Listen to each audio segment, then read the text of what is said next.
കാസർഗോഡ് പൂച്ചക്കാട് പ്രവാസി വ്യവസായി അബ്ദുൾ ഗഫൂറിന്റെ ദുരൂഹ മരണത്തിൽ നിർണായക വഴിത്തിരിവ്. 596 പവൻ സ്വർണം തട്ടിയെടുക്കാൻ അബ്ദുൾ ഗഫൂറിനെ കൊലപ്പെടുത്തിയതാണെന്ന് പോലീസ് കണ്ടെത്തി. സംഭവത്തിൽ മന്ത്രവാദിയായ യുവതി ഉൾപ്പെടെ 4 പേർ അറസ്റ്റിലായി. 2023 ഏപ്രിൽ 14 അബ്ദുൾ ഗഫൂർ ഹാജിയെ പൂച്ചക്കാട്ടെ വീട്ടിൽ മരിച്ച നിലയിൽ കണ്ടെത്തിയത്. ജിന്നുമ്മ എന്നറിയപ്പെടുന്ന മന്ത്രവാദിനി മാങ്ങാട് സ്വദേശി KH ഷമീന, ആൺസുഹൃത്ത് ഉളിയത്തടുക്ക സ്വദേശി ഉബൈസ്, പൂച്ചക്കാട് സ്വദേശി അസ്നിഫ, കൊല്ലിയ സ്വദേശി ആയിഷ എന്നിവരാണ് കേസിൽ അറസ്റ്റിലായത്. സ്വർണം ഇരട്ടിപ്പിച്ചു നൽകാമെന്ന് പറഞ്ഞ് അബ്ദുൾ ഗഫൂർ ഹാജിയിൽ നിന്നും 596 പവൻ സ്വർണം പ്രതികൾ കൈക്കലാക്കി. ഈ സ്വർണം തിരിച്ചു നൽകേണ്ടി വരുമെന്ന് കരുതി പൂച്ചക്കാട്ടെ വീട്ടിലെത്തി തല ചുമരിലിടിച്ച് കൊലപ്പെടുത്തിയെന്നാണ് കേസ്. മകന്റെ പരാതിയിൽ ബേക്കൽ പോലീസ് അസ്വാഭാവിക മരണത്തിന് കേസെടുത്തെങ്കിലും അന്വേഷണം മുന്നോട്ടു പോയില്ല.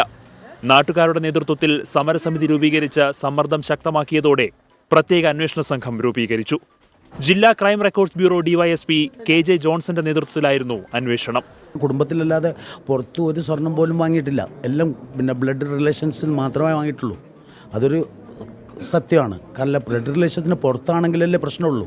ഇതെല്ലാം ബ്ലഡ് റിലേഷന് മാത്രമേ ഈ സ്വർണം വാങ്ങിയിട്ടുള്ളൂ. തട്ടിയെടുത്ത സ്വർണം കാസർഗോഡുള്ള വിവിധ ജ്വല്ലറികളിൽ വിറ്റതായാണ് സൂചന. സമാന രീതിയിൽ തട്ടിപ്പ് നടന്നിട്ടുണ്ടോ എന്നും പോലീസ് അന്വേഷിക്കുന്നുണ്ട്. കേസിൽ പ്രതികളുമായി പോലീസ് തെളിവെടുപ്പ് നടത്തി. അബ്ദുൾ ഗഫൂർ ഹാജിയുടെ പൂച്ചക്കാട്ടുള്ള വീട്, പ്രതികൾ സ്വർണ്ണാഭരണങ്ങൾ വിറ്റ നഗരത്തിലെ ജ്വല്ലറി എന്നിവിടങ്ങളിലായിരുന്നു തെളിവെടുപ്പ്. പ്രതികളെ വീട്ടിൽ തെളിവെടുപ്പിനെത്തിച്ചപ്പോൾ നാട്ടുകാരുടെ പ്രതിഷേധമുണ്ടായി.